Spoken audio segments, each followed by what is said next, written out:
DB প্রধানকে সরিয়ে দেয়া রুটিন কাজ, মেঘনা আলমের গ্রেপ্তারের সংশ্লিষ্টতা নেই জানালেন স্বরাষ্ট্র উপদেষ্টা।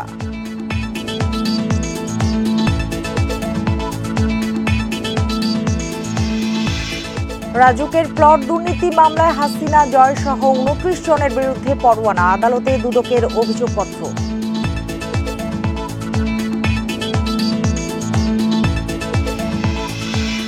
৩ দিনের সফরে কাল ঢাকায় আসবেন যুক্তরাষ্ট্রের ২ উপসহকারী পররাষ্ট্রমন্ত্রী, বৈঠক করবেন পররাষ্ট্র উপদেষ্টার সাথে।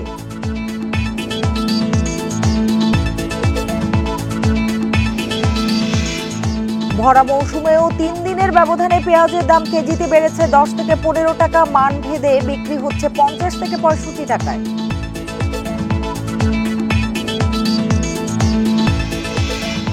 ডাকসু নির্বাচনের জন্য আগামী মাসে ইসি গঠন ও ভোটার তালিকা চূড়ান্ত হচ্ছে, জানালো বিশ্ববিদ্যালয় কর্তৃপক্ষ।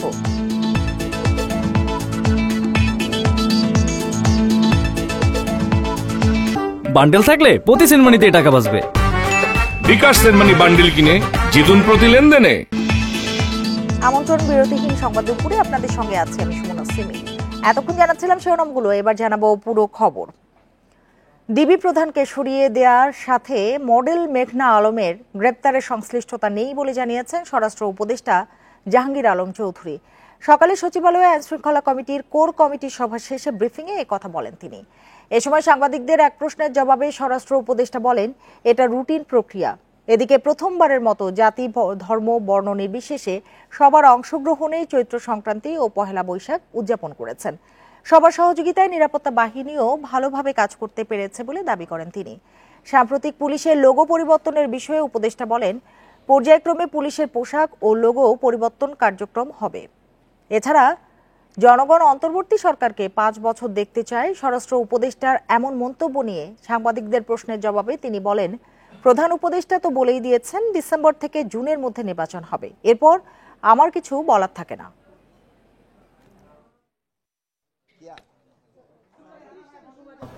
আমি তো বলি নাই, এটা জনগণ বলছে, আমি তো কিছুই বলি নাই। ওখানে আপনার সাংবাদিকরা ছিল, এরা শুনছে, এরা বলছে, আমি তো কিছুই বলি নাই। আপনারা ওইটা বলছেন যে আমি বলছি, আমি কিন্তু ভাই কিছু বলি নাই। আমাদের তো ক্ষেত্রে তো সরকার তো বলেই দিছে ডিসেম্বর থেকে জুনের ভিতরে, আমার ওই তো ওইটার বলার কোনো প্রশ্নই ওঠে না। রাজুকের প্লট দুর্নীতিতে দুদকের ২ মামলায় শেখ হাসিনা, ছেলে সজীব ওয়াজেদ জয় সহ ২৯ জনের বিরুদ্ধে গ্রেপ্তারি পরোয়ানা জারি করেছেন আদালত। দুপুরে ঢাকার মেট্রোপলিটন সিনিয়র স্পেশাল জজ জাকির হোসেন গালিবের আদালত দুদকের দেয়া অভিযোগপত্র আমলে নেন। পলাতক থাকায় আদালত তাদের বিরুদ্ধে গ্রেপ্তারি পরোয়ানা জারি করেন। দুদকের অভিযোগ, রাজধানীতে স্থাবর সম্পত্তি থাকা সত্ত্বেও প্রধানমন্ত্রী পদের ক্ষমতা খাটিয়ে পূর্বাচল নতুন শহরে প্লট বরাদ্দ নেন শেখ হাসিনা। তার ছেলে সজীব ওয়াজেদ জয়কেও একই উপায়ে পূর্বাচলের ১০ কাঠার আরেকটি প্লট বরাদ্দ দেয়া হয়।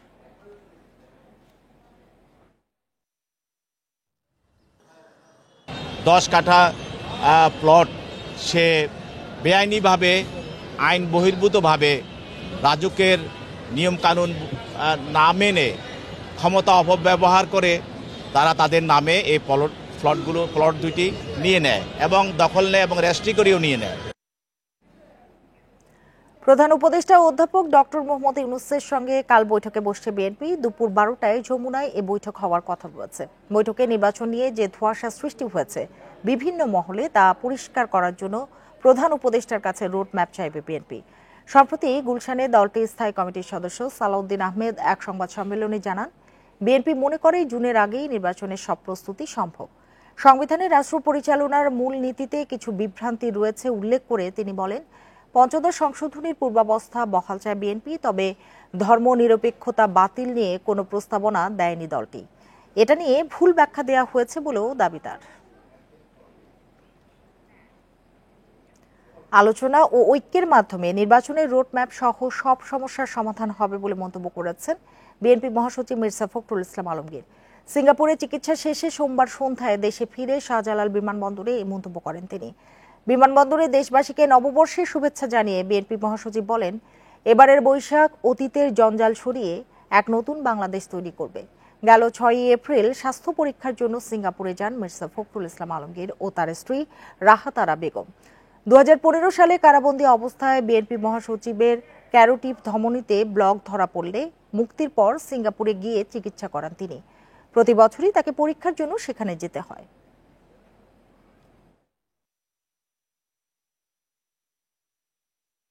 একটা আলোচনার মধ্য দিয়ে, ঐক্যের মধ্য দিয়ে আমরা একটা নতুন বাংলাদেশ তৈরি করতে চাই।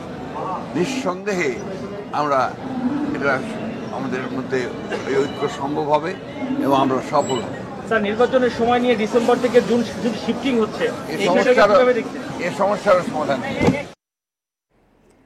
3 দিনের সফরে ঢাকায় আসছেন যুক্তরাষ্ট্রের 2 উপসহকারী পররাষ্ট্রমন্ত্রী নিকোল ছুলিক ও অ্যান্ড্রিউ হেরাপ। বুধবার ভোরে ঢাকায় পৌঁছবেন তারা। সফরে পররাষ্ট্র উপদেষ্টা তৌহিদ হোসেন, জাতীয় নিরাপত্তা উপদেষ্টা খলিলুর রহমান সহ সরকারের শীর্ষ কর্মকর্তাদের সঙ্গে বৈঠক করবে এই প্রতিনিধি দল। সফরের প্রথম দিনের শুরুতে বাংলাদেশের পরিস্থিতি নিয়ে মার্কিন দূতাবাসের কর্মকর্তাদের সঙ্গে কথা বলবেন তারা।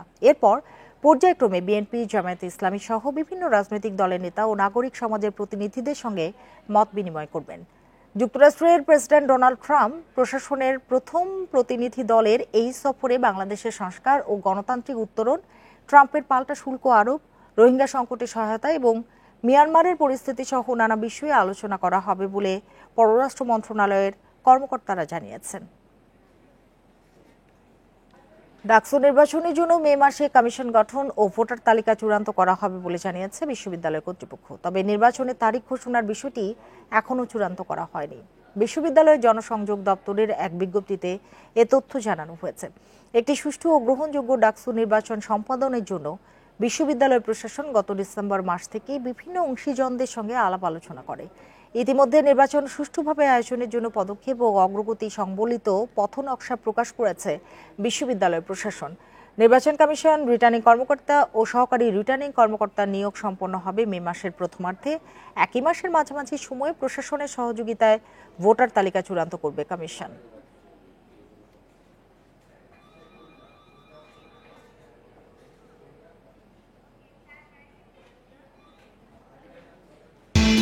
দিনের ব্যবধানে প্রতি কেজি পেঁয়াজের দাম বেড়েছে 10 থেকে 15 টাকা। মান ভেদে বিক্রি হচ্ছে 50 থেকে 65 টাকা কেজিতে।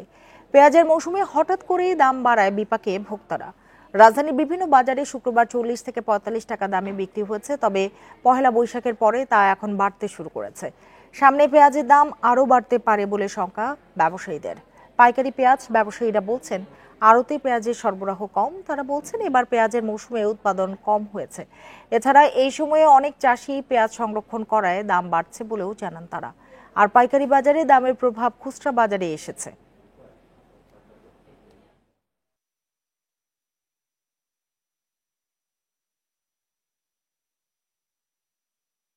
বাজারে এখন বর্তমান আপনার চলতেছে 50 টাকা কেজি, আর যেটা ফরিদপুর ওটা 45-46, আবার পাবনা ইয়েরসে ভালো যেটা সেটা আপনার 55। আরো বাড়তে পারে এই হিসাবে আমি 3-4 পাল্লা পেঁয়াজ কিনলাম।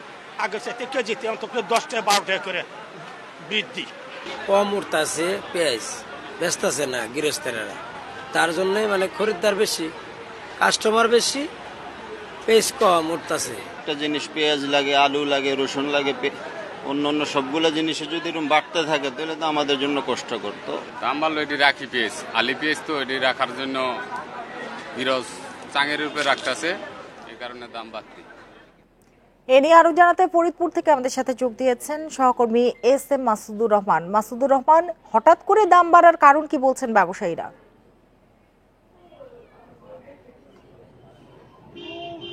ফরিদপুর পেঁয়াজের জেলা, শীর্ষ জেলা হিসাবে খ্যাত।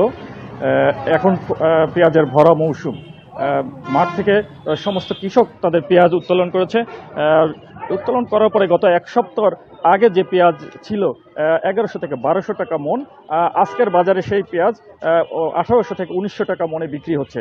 আমরা স্থানীয়ভাবে এবং ব্যবসায়ীদের সাথে কথা বলে জানতে পেরেছি যে সম্প্রতি এই যে পেঁয়াজের দাম বৃদ্ধি, এটার কারণ অনেক চাষি এবং মৌসুমী ব্যবসায়ীরা তারা এই পেঁয়াজটা সংরক্ষণ করার জন্য পর্যাপ্ত ভাবে তারা ক্রয় করছে এবং ক্রয় করে তারা সংরক্ষণের চেষ্টা করছে। এছাড়া প্রতিটা কৃষক পেঁয়াজ উঠানোর সাথে সাথে দাম কম থাকায় তারা এই পেঁয়াজগুলো সবাই মাচায় সংরক্ষণ করে ফেলছে, যে কারণে পেঁয়াজের সরবরাহ ফরিদপুর বাজারে কম আছে, যে কারণে দেখা যাচ্ছে যে গত 4 দিনের ব্যবধানে ফরিদপুরের বিভিন্ন বাজারে আমরা পেঁয়াজের দাম কেজি প্রতি 10 থেকে 15 টাকা বাড়তিতে বিক্রি হতে দেখেছি। তাছাড়াও ব্যবসায়ীরা বলছেন গত কয়েকদিন এলসি পেঁয়াজ না আসার কারণেও বাজারে সাধারণত বিকল্প কোনো পেঁয়াজ নেই। এই হালি পেঁয়াজ অর্থাৎ এই মৌসুমে এই পেঁয়াজটার উপরেই এখন নির্ভর করতে হচ্ছে, যে কারণেও এই পেঁয়াজের চাহিদা বেড়ে গেছে।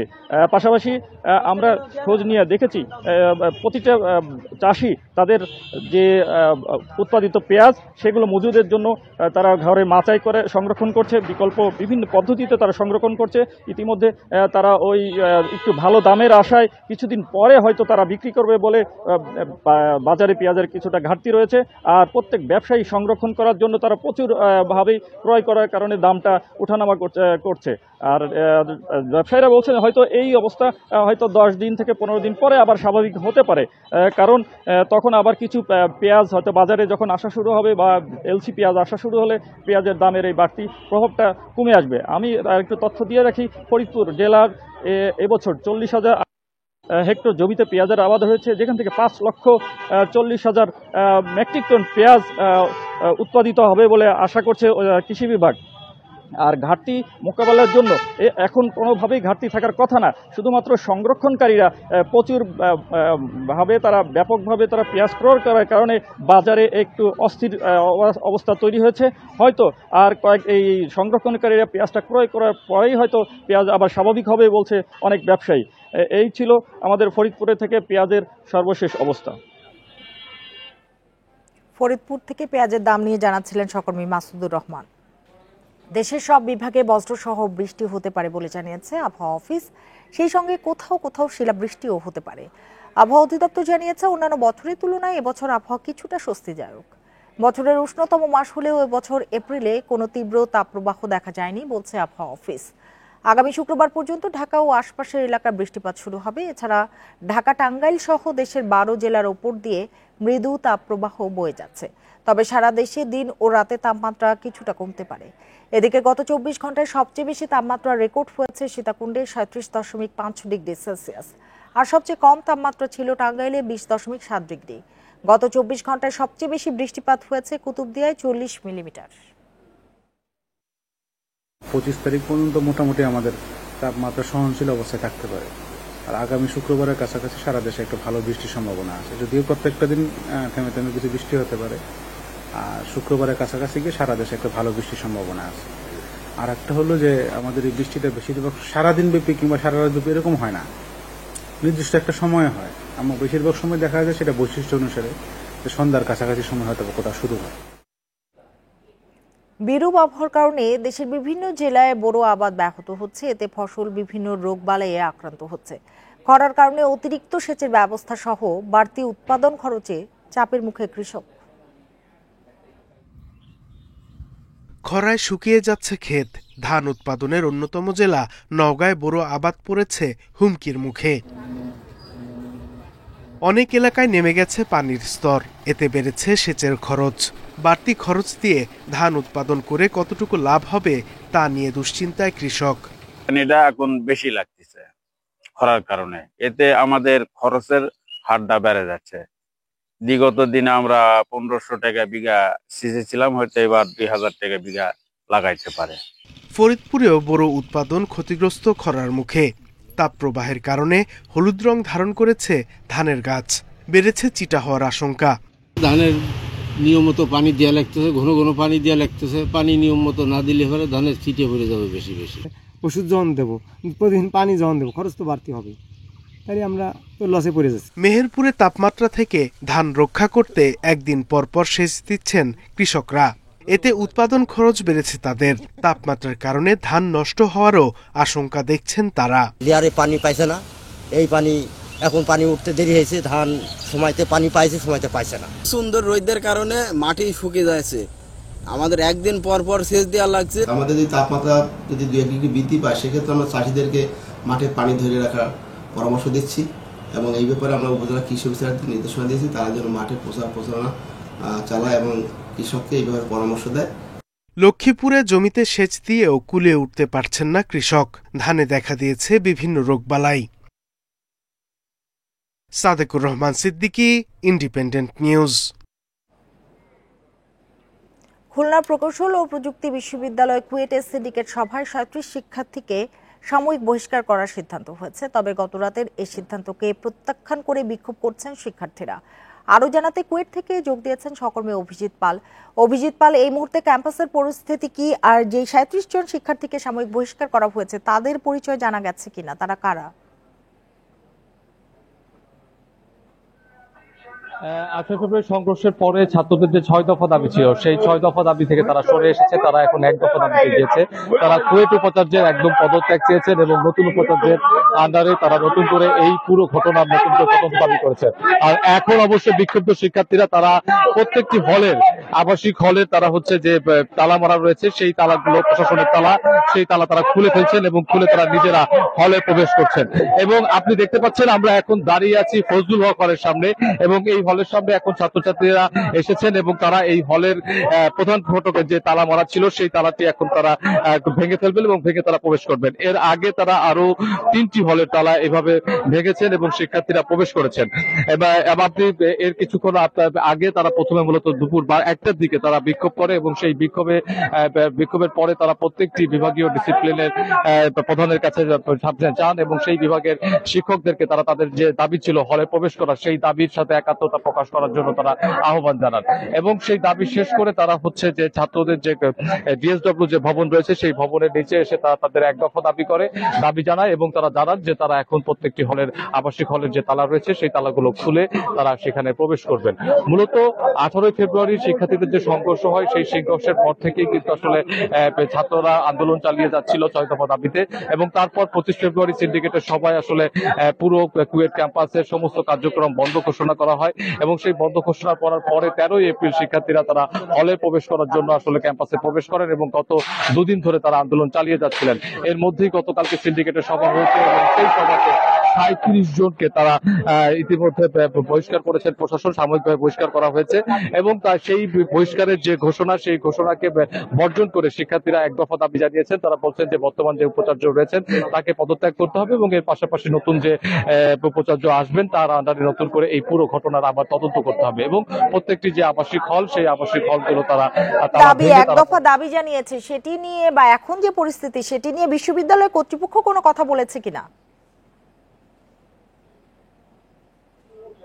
আমরা কিছুক্ষণ আগে বিশ্ববিদ্যালয়ের উপাচার্যের সঙ্গে আমরা কথা বলেছিলাম এবং আমরা তাকে জিজ্ঞেস করেছিলাম যে ছাত্ররা তাদের 6 দফা দাবি থেকে সরে এসেছে, 1 দফা দাবির বিষয় এসেছে। তখন অবশ্যই উপাচার্য বলেছেন যে এটা অবশ্য ছাত্রদের বিষয়, ছাত্ররা তাদের দাবি জানিয়েছে এবং তিনি বলছেন যে তারা শুরু থেকেই ছাত্রদের যে দাবিগুলো রয়েছে সেই দাবিগুলো তারা মেনে নিয়েছেন।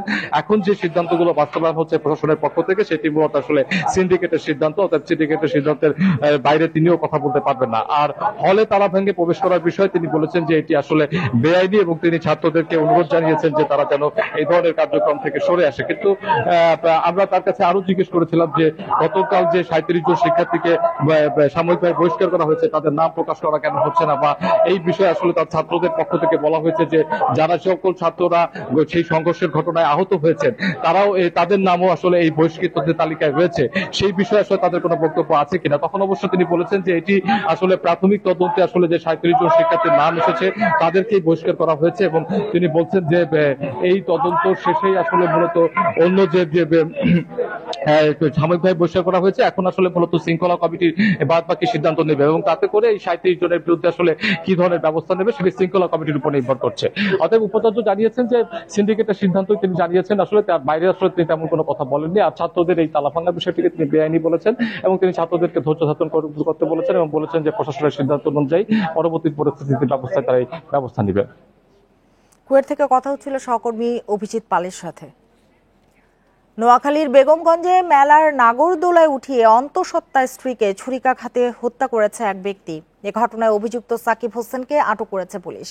গতরাতে উপজেলার একলাশপুরে হাফিজ মহিদুদ্দিনের ওরসে মেলায় এ ঘটনা ঘটে। নিহতের মা জানান 5 মাসের অন্তঃসত্ত্বা লাকি বেগম স্বামীকে নিয়ে কয়েকদিন আগে বাবার বাড়িতে আসেন। রোববার তাদের মধ্যে ঝগড়া হলে লাকিকে মারধর করে তার স্বামী। সোমবার সবাই মিলে ওরসের মেলায় ঘুরতে যান। এ সময় লাকিকে নিয়ে নাগরদোলায় উঠে সেখানেই তাকে ছুরিকাঘাত করে স্বামী সাকিব। আশঙ্কাজনক অবস্থায় হাসপাতালে নেওয়া হলে চিকিৎসক তাকে মৃত ঘোষণা করেন। যে মহিলাটা মারা গেছে, মহিলার স্বামী তার সদর হাসপাতালের এলাকায় আছে, এই ধরনের খবর পাইছি। এজন্য আমি ঘটনাস্থলে যাই নাই, ঘটনাস্থলে অন্য টিম পাঠাইছি। ঘটনাস্থল থেকে ডাইরেক্ট আমি সদর হাসপাতালে আসছি। সদর হাসপাতালে এসে একজন লোককে আটক করছি। ওর নাম কি নাম স্যার? সাকিব নামে একজন লোককে আটক করছি আমি। হাসপাতাল চালু না হওয়ায় শিক্ষা কার্যক্রম ব্যাহত হচ্ছে সুনামগঞ্জ মেডিকেল কলেজের শিক্ষার্থীদের। দ্রুত হাসপাতাল চালুর দাবিতে সকাল থেকে ক্লাস বর্জন করে বিক্ষোভে শিক্ষার্থীরা। সকাল ৮টার দিকে মেডিকেল কলেজ প্রাঙ্গণে মানববন্ধন করেন বিক্ষুব্ধ শিক্ষার্থীরা। আন্দোলনকারীরা জানান ২০২০-২১ শিক্ষাবর্ষ থেকে সুনামগঞ্জ মেডিকেল কলেজের কার্যক্রম চালু হলেও হাসপাতাল চালু না হওয়ায় হাতে কলমে শিক্ষা থেকে বঞ্চিত হচ্ছেন তারা। এছাড়াও ওয়ার্ড সুবিধা না পাওয়া, ট্রান্সপোর্ট, চিকিৎসা সরঞ্জাম, পর্যাপ্ত লোকবলের অভাব থাকায় দাপ্তরিক ও প্রশাসনিক কাজে প্রতিবন্ধকতা সৃষ্টি হচ্ছে বলে জানান তারা। আমরা ভর্তি হওয়ার আগ থেকে জানি যে হাসপাতাল 2023 বা 22 সালের মধ্যে তৈরি হয়ে যাবে, কিন্তু এখন 2025 সাল চলতেছে, হাসপাতাল চালু হওয়ার কোনো খবর নাই। আমরা অনেকবার স্যারদের কাছে আবেদন করেছি বাসের জন্য, কিন্তু আমাদেরকে আজকে হবে, কালকে হবে, গভর্নমেন্টের উপর, গভর্নমেন্ট থেকে আসতেছে না, এভাবে করে অনেক বাহানা দিয়ে হচ্ছে আমাদেরকে বাসের ব্যবস্থা করে দেওয়া হচ্ছে না। আমাদের প্রতি এই অবহেলা আমরা মেনে নিব না। আমরা চাই যেন খুব শীঘ্রই আমাদের ঠিকমতো ওয়ার্ড ক্লাস করার সুযোগ করে দেওয়া হয়। সাভারে পুলিশের বিশেষ অভিযানে ছিনতাই ও মাদক ব্যবসায় জড়িতের অভিযোগে ৮ জনকে গ্রেপ্তার করা হয়েছে। এ সময় আটককৃতদের কাছ থেকে জব্দ করা হয়েছে দেশীয় অস্ত্রসহ বিপুল পরিমাণ মাদকদ্রব্য। দুপুরে সাভার মডেল থানায় সংবাদ সম্মেলনে জানানো হয়, সকাল পর্যন্ত গত ২৪ ঘন্টায় বিশেষ অভিযান পরিচালনা করে ২টি সুইচ গিয়ার সহ ৩ ছিনতাইকারীকে আটক করা হয়েছে। এছাড়া ঢাকা আরিচা মহাসড়ক চেকপোস্ট বসিয়ে ৪,০০০ ইয়াবা সহ আটক করা হয়েছে এক মাদক ব্যবসায়ীকে। আলাদা আরও ২টি অভিযানে আমিনবাজার এলাকা থেকে ২.৫ কেজি গাঁজা সহ ৪ মাদক ব্যবসায়ীকে আটক করা হয়েছে। গত ২৪ ঘন্টায় আমাদের যে সাফল্য রয়েছে, আগামীতে এরকম যারা অপরাধ করার ধৃষ্টতা দেখাবে তাদেরকে অবশ্যই আমরা আইনের আওতায় নিয়ে আসবো। চট্টগ্রাম বিশ্ববিদ্যালয়ে শিক্ষার্থীর উপর অটোরিকশা চালকদের হামলার ঘটনায় ব্যবস্থা নেওয়ার আশ্বাসে প্রধান ফটক খুলে দিয়েছে বিক্ষুব্ধরা। দুপুর ১২টার দিকে ফটকের তালা খুলে দেওয়ার পর বিশ্ববিদ্যালয়ে প্রবেশ করে যানবাহন। এর আগে গতরাতে বিশ্ববিদ্যালয়ের রাজনীতি বিজ্ঞান বিভাগের শিক্ষার্থী সুলতানুল আরেফিন বিশ্ববিদ্যালয়ের অদূরে রেল ক্রসিং এলাকায় দাঁড়িয়ে থাকা অবস্থায় তার পায়ের ওপর দিয়ে সিএনজি চালিত একটি অটোরিকশা চলে যায়। এর জের ধরে চালকের সাথে বাকবিতণ্ডার এক পর্যায়ে ওই শিক্ষার্থীকে মারধরের অভিযোগ ওঠে। এর প্রতিবাদে রাত থেকেই মূল ফটকে তালা দেওয়া হয়। এর ফলে বিশ্ববিদ্যালয়ে প্রবেশ করতে পারেনি কোনো যানবাহন। পরে হামলার ঘটনায় জড়িতদের বিরুদ্ধে বিশ্ববিদ্যালয়ের পক্ষ থেকে মামলার আশ্বাসে অবরোধ তুলে নেয় শিক্ষার্থীরা। অর্গানাইজ ক্রাইম করেছে, সবাইকে একসাথে করে শিক্ষার্থীর উপর আঘাত করেছে। এটা অবশ্যই আমরা দেশীয় আইনে আমরা বিচারের জন্য আমরা সংশ্লিষ্ট থানাকে বলছি। আর এই ছিল এখনকার সংবাদ। ইন্ডিপেন্ডেন্ট টেলিভিশনের সব খবর আরো বিস্তারিত জানতে চোখ রাখুন ফেসবুক, ইউটিউব এবং এক্সে। ধন্যবাদ সবাইকে এতক্ষণ সাথে থাকার জন্য।